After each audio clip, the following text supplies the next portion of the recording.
जी हाँ, नमस्कार। कैसे आप लोग? उम्मीद करते हैं अच्छे होंगे, स्वस्थ होंगे, मस्त होंगे और अपने तैयारी को आप लोग बेहतर ढंग से कर रहे होंगे। तो चलिए आज के इस वीडियो में हम आपको बताने वाले हैं क्लास 10th साइंस का 80 मोस्ट इम्पोर्टेंट ऑब्जेक्टिव क्वेश्चन। और यह ऑब्जेक्टिव क्वेश्चन आपके मैट्रिक एग्जाम के लिए काफ़ी ज़्यादा महत्वपूर्ण है। और टोटल ऑब्जेक्टिव क्वेश्चन को हम मात्र 25 से 30 मिनट के वीडियो में आपको हम कंप्लीट कराने वाले हैं। 25 से 30 मिनट समय दे करके आप लोग वीडियो को पूरा लास्ट तक जरूर देखिएगा। अगर वीडियो पसंद आए तो प्लीज़ वीडियो को लाइक कर दीजिएगा। अगर चैनल को सब्सक्राइब नहीं किए हैं तो चैनल को सब्सक्राइब कर लीजिएगा। तो चलिए शुरू करते हैं क्वेश्चन नंबर 1 से। क्वेश्चन नंबर 1 कहता है, किसी उत्तल लेंस की फोकस दूरी हमेशा होती है।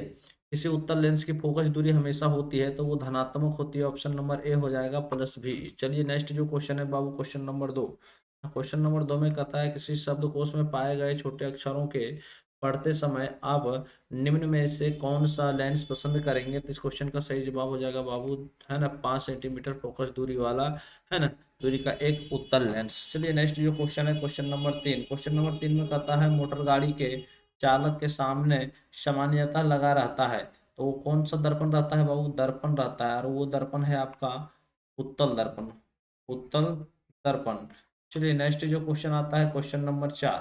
क्वेश्चन नंबर 4 में कह रहा है, एक व्यक्ति समतल दर्पण की ओर 4 मीटर प्रति सेकंड की चाल से आ रहा है। व्यक्ति को समतल दर्पण में बना अपना प्रतिबिंब किस चाल से आता हुआ प्रतीत होगा? तो बाबू वो 2 गुना होता है। ये आपका 8 मीटर प्रति सेकंड हो जाएगा इस क्वेश्चन का सही जवाब। Question number 5। क्वेश्चन नंबर 5 जो है बाबू कहता है, नेत्र लेंस की फोकस दूरी बढ़ जाने से आंख में उत्पन्न होता है ना। नेत्र लेंस की फोकस दूरी बढ़ जाने से आंख में उत्पन्न होता है तो वो जो दोष उत्पन्न होता है बाबू, उस दोष को हम बोलते हैं दीर्घ दृष्टि दोष। ऑप्शन नंबर बी होगा सही जवाब।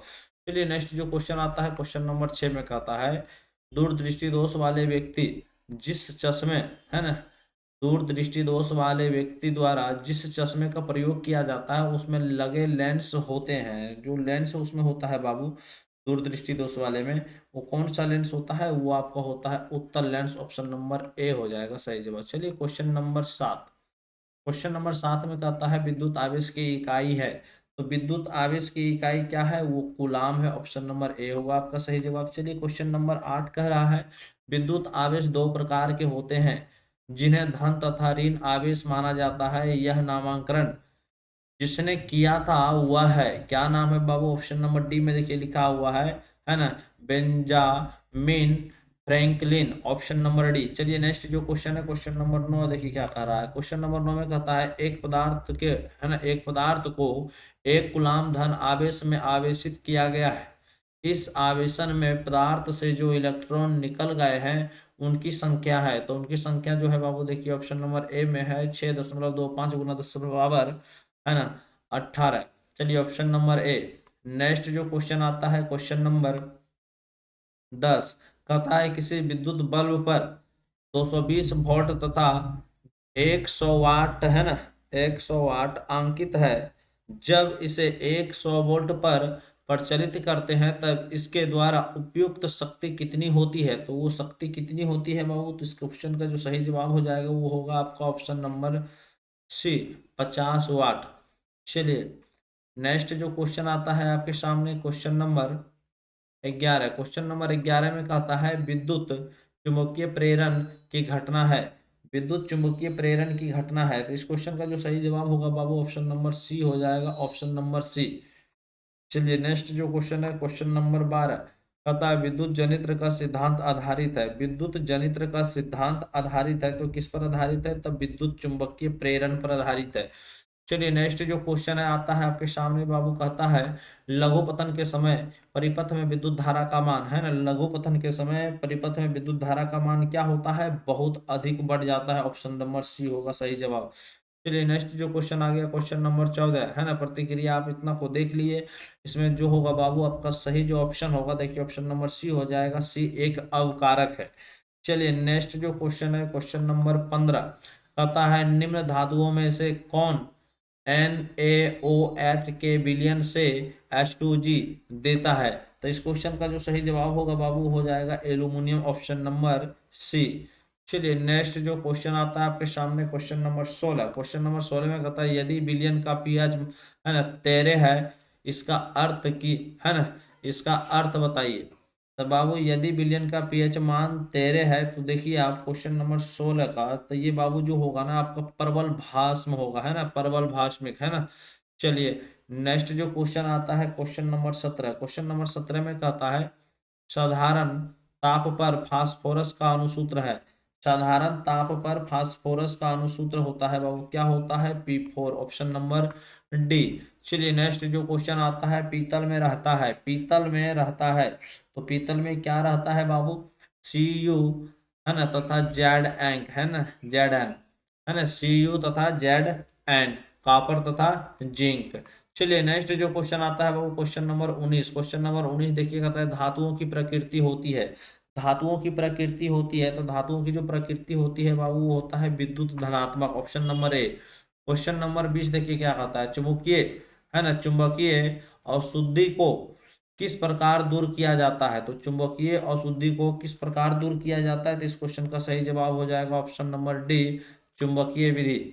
नेक्स्ट जो है बाबू चुंबकीय विधि से नेक्स्ट जो क्वेश्चन आता है आपके सामने कहता है कार्बनिक यौगिकों का आवश्यक तत्व है। कार्बनिक यौगिकों का आवश्यक तत्व है, तो आवश्यक तत्व का कौन सा है बाबू, वो है आपका कार्बन, ऑप्शन नंबर ए होगा सही जवाब। चलिए नेक्स्ट जो क्वेश्चन आता है अगला आपके सामने कहता है अक्रिय तत्व कौन है। इसमें अक्रिय तत्व बताना है आपको, काफी ज्यादा इंपॉर्टेंट क्वेश्चन है। इसमें जो हीलियम आप देख रहे हैं ये आपका अक्रिय तत्व है बाबू। चलिए नेक्स्ट जो क्वेश्चन आता है ना, एल्किन श्रेणी के यौगिकों का सामान्य सूत्र। एल्किन श्रेणी के यौगिकों का सामान्य सूत्र बताना है आपको, तो इस क्वेश्चन का सही जवाब हो जाएगा CnH2n, है ना, एल्किन श्रेणी का है। चलिए नेक्स्ट जो क्वेश्चन आता है क्वेश्चन नंबर 24। क्वेश्चन नंबर 24 में कहता है अपमार्जक बनाने में उपयोग होता है। अपमार्जक बनाने में, है ना, अपमार्जक बनाने में उपयोग होता है, तो इस क्वेश्चन का जो सही जवाब हो जाएगा बाबू वो हो जाएगा एल्कोहल का, ऑप्शन नंबर सी। चलिए नेक्स्ट जो क्वेश्चन आता है क्वेश्चन नंबर 25। आवर्त सारणी के, है ना, देखिए आवर्त सारणी के, यानी ये देखिए 7A के तत्व है ना। तो देखिए इस क्वेश्चन का जो सही जवाब होगा बाबू 25 नंबर का वो हो जाएगा आपका हाइलोजन कहलाते हैं, है ना, हाइलोजन वर्ग। चलिए नेक्स्ट जो क्वेश्चन आता है आपके सामने क्वेश्चन नंबर 26। कहता है आवर्त सारणी में बाएं से दाएं जाने पर प्रकृतियों के बारे में कौन सा कथन औसत्य है। कौन सा कथन इसमें औसत्य है उसको आपको बताना है। इसमें जो कथन औसत्य है बाबू वो देखिए आपके सामने यहाँ ऑप्शन नंबर सी में है, परमाणु, है ना, आसानी से इलेक्ट्रॉन का त्याग करते हैं। चलिए नेक्स्ट जो क्वेश्चन आता है क्वेश्चन नंबर 27। क्वेश्चन नंबर 27 में कह रहा है प्रकाश संश्लेषण की क्रिया में उत्पन्न होता है। प्रकाश संश्लेषण की क्रिया में उत्पन्न होता है, तो प्रकाश संश्लेषण की क्रिया में क्या उत्पन्न होता है, आप सभी लोग कमेंट जरूर कीजिएगा क्वेश्चन नंबर 27 का आंसर। चलिए नेक्स्ट जो क्वेश्चन है क्वेश्चन नंबर 28। क्वेश्चन नंबर 28 में देखिए कहता है अंडाणु निषेचित होता है। अंडाणु निषेचित होता है कहाँ होता है बाबू, तो ये फैलोपियन नलिका में। चलिए नेक्स्ट जो क्वेश्चन आता है आपके सामने शोषण की क्रिया होती है। शोषण की क्रिया होती है, तो शोषण की क्रिया कहाँ होता है बाबू, तो ये आपका जो होता है माइटोकॉन्ड्रिया में, ऑप्शन नंबर बी हो जाएगा। चलिए क्वेश्चन नंबर 30 में कहता है एक स्वच्छ मनुष्य में संकुचन एवं अनुशीतलन दाब होता है, तो इस क्वेश्चन का जो सही जवाब हो जाएगा 120 बटे, है ना, 120/80। चलिए नेक्स्ट जो क्वेश्चन आता है आपके सामने क्वेश्चन नंबर 31। कहता है पत्तियों का, है ना, पत्तियों का मुरझाना किस पादप हार्मोन के कारण संभव हो सकता है ना, पत्तियों का जो है मुरझाना किस पादप हार्मोन के कारण संभव हो सकता है, तो इस क्वेश्चन का जो सही जवाब हो जाएगा बाबू वो होगा आपका एब्सिसिक अम्ल। चलिए नेक्स्ट जो क्वेश्चन आता है आपके सामने क्वेश्चन नंबर 32 में कहता है कौन सा पादप नियंत्रक फल, है ना, बेचने वालों द्वारा उपयोग किया जाता है। चलिए इस क्वेश्चन का जो सही जवाब होगा बाबू होगा आपका इथाइलिन, है ना, इथाइलिन, ऑप्शन नंबर सी। चलिए नेक्स्ट जो क्वेश्चन आ रहा है आपके सामने कहता है कार्बन यौगिक में कार्बन की संयोजकता होती है। कार्बन यौगिक में, है ना, कार्बनिक यौगिक में कार्बन की संयोजकता होती है, तो इस क्वेश्चन का सही जवाब हो जाएगा बाबू संयोजकता 4, ऑप्शन नंबर बी। चलिए नेक्स्ट जो क्वेश्चन आपके सामने आ रहा है कहता है एड्स रोग का प्रमुख कारण, है ना, एड्स रोग का प्रमुख कारण आपको बताना है, तो इस क्वेश्चन का जो सही जवाब हो जाएगा बाबू, है ना, असुरक्षित यौन संपर्क, ऑप्शन नंबर ए। नेक्स्ट जो क्वेश्चन आता है चमगादड़ एवं पक्षी के पंख किस प्रकार के अंग के उदाहरण है? चमगादड़ एवं पक्षी के पंख है ना, किस प्रकार के अंग के उदाहरण है? तो इस क्वेश्चन का जो सही जवाब होगा बाबू वो हो जाएगा समजात, ऑप्शन नंबर बी।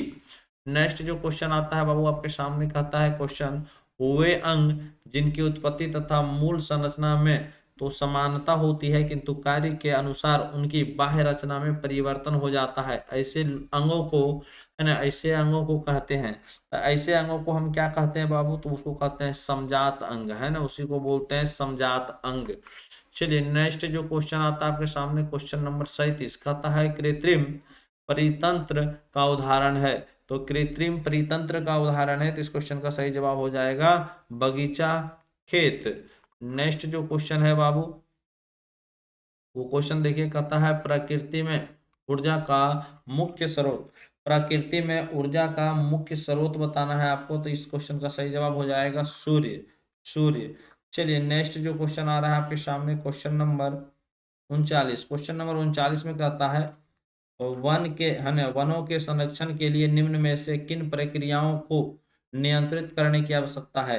तो 39 का जो सही जवाब हो जाएगा, देखिए इस प्रकार से आपका सभी हो जाएगा बाबू, इनमें से सभी, ऑप्शन नंबर डी। नेक्स्ट जो क्वेश्चन आता है आपके सामने, क्वेश्चन नंबर 40, देखिए कह रहा है वे पदार्थ है ना जो जैविक प्रक्रम द्वारा अपघटित हो जाते हैं कहलाते हैं। तो क्या कहलाते हैं? तो वो कहलाते हैं जैव निम्नीकरणीय, ऑप्शन नंबर ए।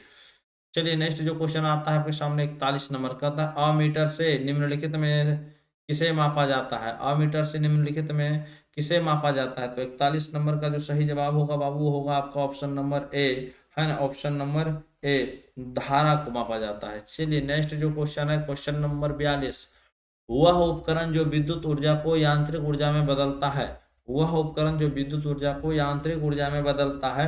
तो इस क्वेश्चन का जो सही जवाब होगा बाबू हो जाएगा आपका विद्युत मोटर, है ना, विद्युत मोटर। चलिए नेक्स्ट जो क्वेश्चन आता है आपके सामने, क्वेश्चन नंबर 43, कहता है प्लाज्मोडियम में किस विधि द्वारा जनन होता है? तो इस क्वेश्चन का जो सही जवाब होगा बाबू होगा आपका बहुखंडन, बहुखंडन, ऑप्शन नंबर बी।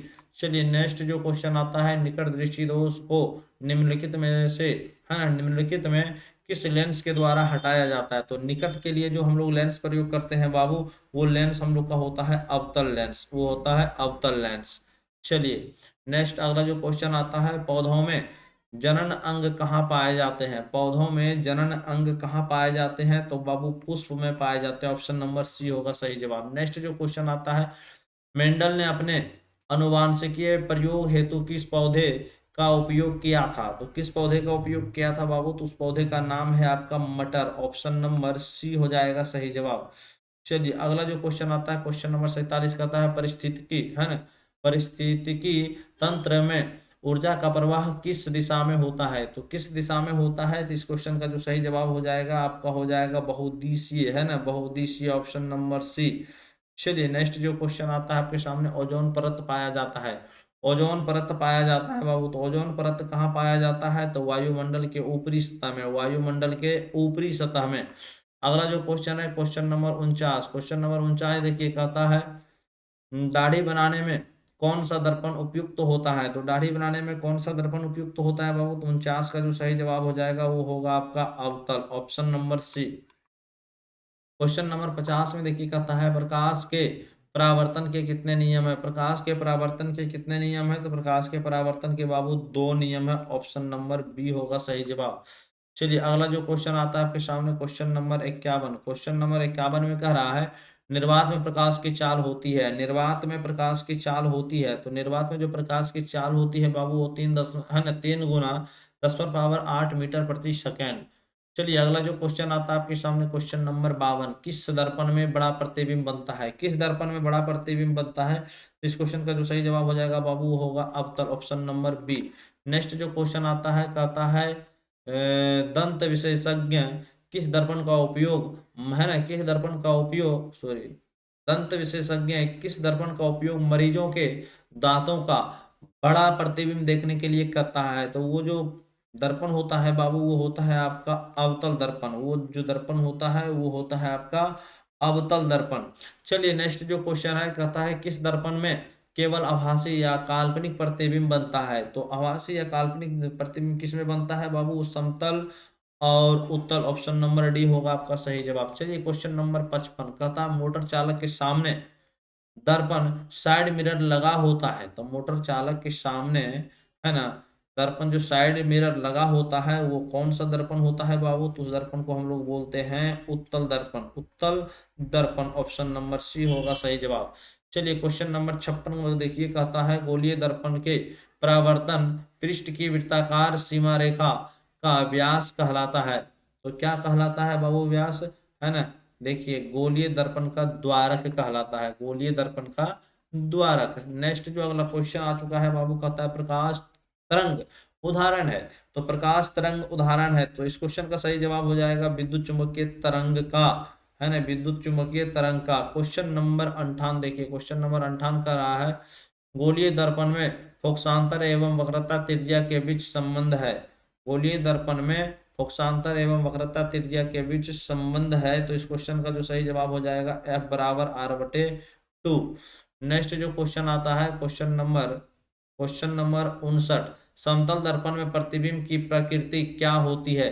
समतल दर्पण में प्रतिबिंब की प्रकृति क्या होती है? तो 59 का जो सही जवाब हो जाएगा वो आभासी तथा बराबर। Option number D. Question number 60, solar cooker में किस दर्पण का व्यवहार किया जाता है? सोलर कुकर में किस दर्पण का व्यवहार किया जाता है? तो सोलर कुकर में जो दर्पण प्रयोग करते हैं बाबू, उस दर्पण को हम लोग बोलते हैं अवतल दर्पण। चलिए नेक्स्ट जो अगला क्वेश्चन आता है, सर्च लाइट का परावर्तक सतह होता है। सर्च लाइट का परावर्तक सतह होता है तो वो अवतल दर्पण का होता है। चलिए अवतल अवतल होता है। चलिए नेक्स्ट जो क्वेश्चन आता है आपके सामने, क्वेश्चन नंबर 62, यदि किसी बिंब का प्रतिबिंब का आवर्धन ऋणात्मक हो तो उस प्रतिबिंब की प्रकृति क्या होगी? तो उस प्रतिबिंब की प्रकृति क्या होगी बाबू? तो इस क्वेश्चन का जो सही जवाब हो जाएगा वो होगा वास्तविक और उल्टा। चलिए अगला जो क्वेश्चन आता है, कहता है किसी दर्पण के सामने आप चाहे जितनी दूरी पर खड़े हो आपका प्रतिबिंब सीधा ही बनता है। संभवतः दर्पण है, संभवतः दर्पण है, तो वो दर्पण कौन सा होता है बाबू? समतल या उत्तल। नेक्स्ट जो क्वेश्चन आ रहा है आपका क्वेश्चन नंबर 64, कहता है अवतल दर्पण द्वारा किसी वस्तु का बना प्रतिबिंब आभासी तथा, है ना, आभासी सीधा तथा बिंब से बड़ा पाया जा गया है। कहता है वस्तु की स्थिति कहाँ होनी चाहिए? तो वस्तु की स्थिति कहाँ होनी चाहिए? तो इस क्वेश्चन का जो सही जवाब होगा बाबू वो हो जाएगा आपका option number D. Option number D, दर्पण के ध्रुव और मुख्य फोकस के बीच। दर्पण के ध्रुव और मुख्य फोकस के बीच।